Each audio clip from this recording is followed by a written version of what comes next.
Olá, famílias, boa noite. Eu quero, antes de começar esta gravação, agradecer a todos vocês pela confiança de terem adquirido esse material, mais um livro feito aí com todo capricho para vocês, não é? Para os filhos de vocês. E este livro, mais especificamente, trata da narração. E nós vamos aqui ter algumas conversas, tá? Eu e Tânia vamos estar perto de vocês. Eu quero ver a aplicação desse material.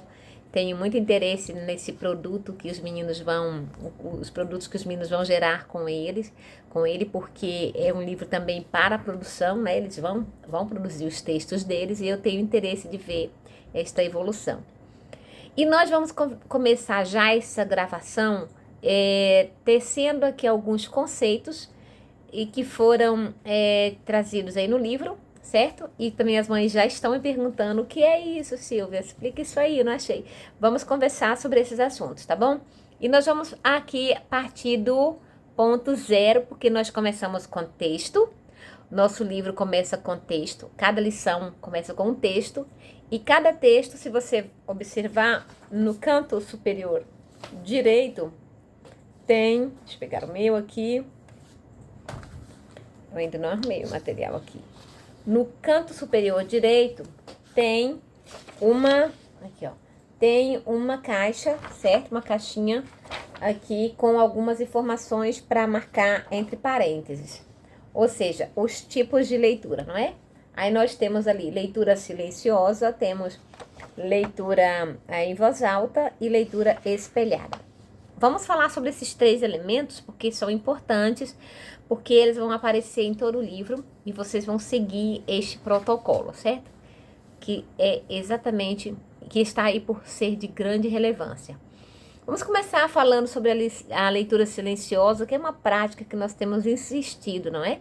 E é a primeira etapa deste processo de leitura. O primeiro contato do estudante é com essa leitura silenciosa, em que ele vê o texto, lê, discorre apenas com os olhos, sem emitir nenhum som, certo? Então, o conceito de leitura silenciosa, você já sabe, é a leitura feita apenas com os olhos, sem emissão de sons orais. E essa leitura é importante porque você percebe também se o estudante consegue ler em maior ou menor tempo, assim silenciosamente, certo? Mas existem algumas recomendações importantes para fazer a leitura silenciosa, ou seja, para essa nossa técnica, antes da leitura silenciosa, você pai, você tutor, deve ler o texto antes. Isso é importante para você contar o tempo. Quanto tempo você, que é um leitor adulto, maduro, quanto tempo você levou para ler esse texto do Lobo e o Cordeiro? Então você vai contar ali, coloca no seu caderninho, levei aqui, sei lá, 1 minuto. Então você vai escrever. Aí você vai, então, fazer essa percepção, depois, quando seu filho estiver lendo, você vai anotar quanto tempo ele levou para fazer essa leitura, certo? Se ele levou 1 minuto, se você levou 1 minuto, certamente ele vai levar aí uns 3 minutos, né? Às vezes 2 minutos, depende muito, certo? Depende muito da qualidade do texto, certo? Um texto com palavras mais complicadas, né? Mas não muito comuns no vocabulário da criança.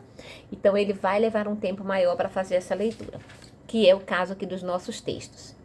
Então, é importante que você leia esse texto com antecedência para ter essa noção de quanto tempo você vai levar e assim estabelecer a média de tempo que o seu filho vai tirar para ler esse texto, certo? Então, com base nessa leitura dele que você vai perceber se ele é um leitor fluente, rápido mesmo, uma leitura silenciosa. Se você quiser conversar com seu filho para ver se ele entendeu o que leu, você pode fazer isso, mas aqui não é nossa técnica, tá? Nossa técnica é basicamente essa: fazer a leitura silenciosa e partir para o segundo passo, que é o quê? A leitura em voz alta. Ou seja, agora ele vai ler em voz alta para você poder ouvir. Silvia, o menino já é grande, não precisa lá estar lendo, mas é importante, você não quer saber a qualidade da leitura do seu filho? Como é que você vai avaliar seu filho se você não parar para escutar, não é? Você pode estar fazendo suas coisas lá, cuidar das suas atividades domésticas, dos seus trabalhos e pedir para que ele leia em voz alta. Você já sabe do que trata o texto, você já leu o texto antes, então você já sabe o que esperar dele. Então, vamos lá conceituar essa leitura em voz alta, certo? Que é o passo 2. E cada um passo que você for fazendo ali, você, né, você então pede para o seu filho marcar, certo? Fazer a marcação lá no parênteses. A leitura em voz alta é a leitura feita com expressão oral, com som, né? Ela se faz após a leitura silenciosa. É nessa etapa que o tutor observará se o estudante faz as devidas entonações e uso das pontuações. Que eu tô anotando porque eu fiz, isso aqui é o material que vai para o seu gabarito, tá bom? E eu estou fazendo a leitura aqui, paulatina. Então, você vai observar agora se o estudante, ele respeita a pontuação, se ele faz a devida entonação, certo? Nas palavras, se ele faz as acentuações corretas. Então, você só vai conseguir avaliar se o seu filho lê bem, se ele respeitar essas regras, essas convenções, não é? E você verá então o desempenho dele, e é com base nessa leitura que você vai indicar possíveis intervenções, possíveis melhorias nessa leitura, certo? Nesse processo de leitura em voz alta, não é bom que você faça intervenção, que você interrompa essa leitura e fique corrigindo. Não é assim, tal a vírgula, respeita a vírgula. Não precisa fazer isso. Neste momento, não. Porque você está elencando, você está levantando os problemas dele, certo? Então, você precisa deixar que ele leia até o fim, mesmo com erro, mesmo com falhas. Deixe que seu filho leia até o fim, certo? Então, qualquer correção que você tiver que fazer, você vai fazer na próxima leitura, que é a leitura espelho, tá bom? Por enquanto é isso, é você ouvir, identificar os problemas da leitura do seu filho e então vamos para a próxima etapa. O que é então essa leitura espelhada que todo mundo tá me perguntando, né? Isso eu já trouxe lá no outro livro, tá bom? Foi um conceito que eu criei, ele existe com outro nome, mas eu reinventei esse conceito aqui, trouxe para o livro de 8 a 10 anos e apresentei para vocês ali a leitura espelhada. O que é a leitura espelhada? A leitura espelho é a leitura do texto feita pelo tutor depois desse processo. Então, você agora vai ler em voz alta para que ele te ouça, certo? Então, mas antes disso, o seu filho, o seu estudante ali que você está tutoriando, ele precisa ser preparado para ouvir com atenção a sua leitura. Então, você vai avisá-lo que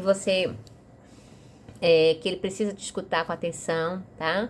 Porque depois ele vai fazer uma leitura a partir da leitura que você fez. Ele vai fazer uma leitura imitada. Ela pode ser chamada de leitura imitativa, né? Uma leitura, mas o nome mais bonito mesmo é a leitura espelhada, certo? Então, nessa fase, então, você já vai avisando para ele, olha, eu vou ler e depois você vai ler em seguida, tá? Então, preste atenção em como vou fazer as devidas pausas, como vou fazer a pontuação, certo? As ênfases que vou dar às palavras. Então, depois você vai fazer a mesma coisa que eu, ler corretamente, né? Observando essas convenções aí. Então, após ouvir essa leitura espelho, é que o estudante vai fazer a leitura dele. A dele é espelhada, a sua é leitura espelho, né? Então, é isso. Isso que é a leitura espelhada, certo? Agora vamos entrar nela, que é a leitura do aluno, né? Que é a espelhada dele. É a leitura que ele vai fazer depois de ter te ouvido. E ele vai fazer isso te imitando corretamente, certo? Então, é importante que você agora, nessa segunda leitura que ele vai fazer em voz alta, depois de ter te ouvido, é importante que você agora sim pode comunicar com seu filho, né? Tem algumas falhas, tem umas correções para fazer, né? Que você vai indicar isso para ele, tá bem? Vai refazer essa leitura.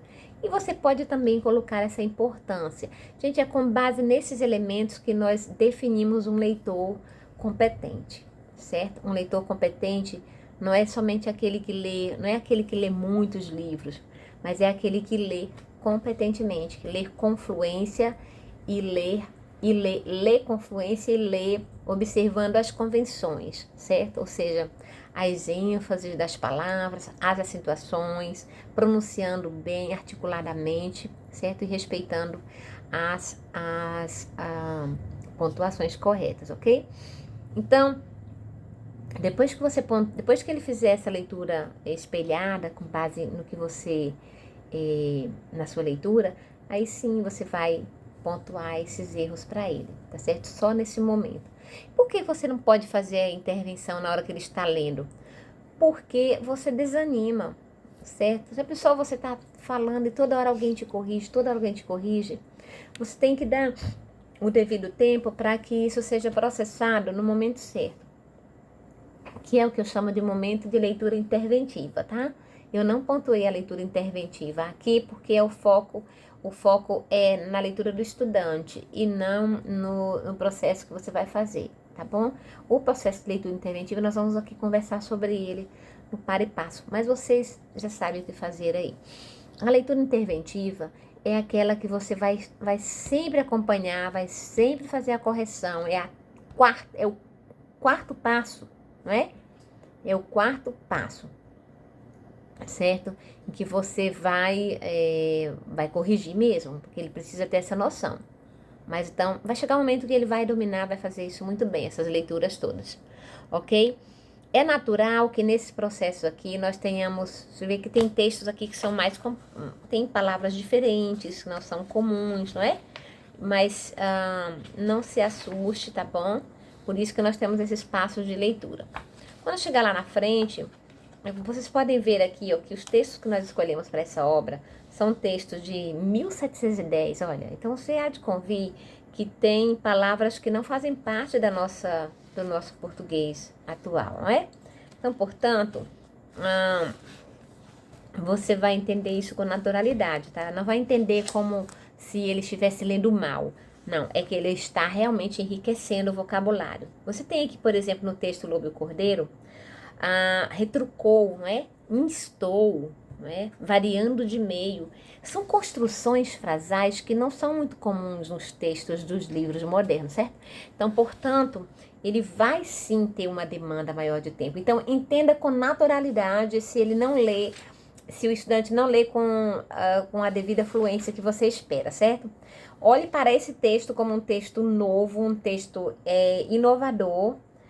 Não é um texto novo, né? Novo para ele, mas é um texto histórico, né? Porque já foi escrito há muito tempo, mas para o estudante é novo. Então, vai demandar aí uma atenção maior dele, certo?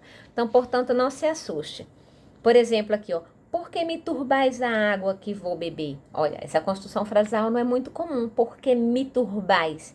Turbais não é uma palavra comum. E a construção frasal, trazendo aí o pronome oblíquo, também não é uma construção muito comum para um livro para criança, certo? Mas eu trouxe isso exatamente porque nossa proposta, que nosso projeto é exatamente elevar o padrão dos meninos de leitura, de conhecimento, né, de qualidade textual. Então, portanto, considere estes elementos, certo? E todo o processo de melhoria, de intervenção, se dará a partir dessa qualidade de texto. Então, vai demandar. Então, não se preocupe se ele tiver que ler esse texto várias vezes. Agora, minha recomendação é que quando você se dedicar à atividade de leitura, fique só nisso, tá bom? Faça só os 4 tipos de leitura aí, você e o seu filho, e deixe para fazer a atividade aí com uma pausa, tá bom? Espere um pouco, pausa para uma atividade ali, relaxar um pouquinho, e depois retome para fazer o vocabulário, tá bom? Mas não faça assim as atividades todas atropelando uma sobre a outra, sem dar esse devido tempo. Então, esse nosso primeiro vídeo aqui de 13 minutos foi exatamente para tratar sobre a leitura e os tipos de leitura e clarear aí para vocês, né? O que é essa leitura espelhada, esse conceito interessante que eu trouxe para vocês aqui em primeira mão, a leitura espelho e a leitura espelhada, certo? Para que os seus filhos também olhem para vocês. Você também é um leitor, certo? Então você é um leitor bom e vale a pena ser imitado pelo seu filho, ok? Grande abraço e em breve mais um outro vídeo. E Tânia também vai conversar com vocês aí no decorrer sobre a pauta, né? O trabalho dela aí para ajudar os meninos a escreverem bem nessa pauta, ok?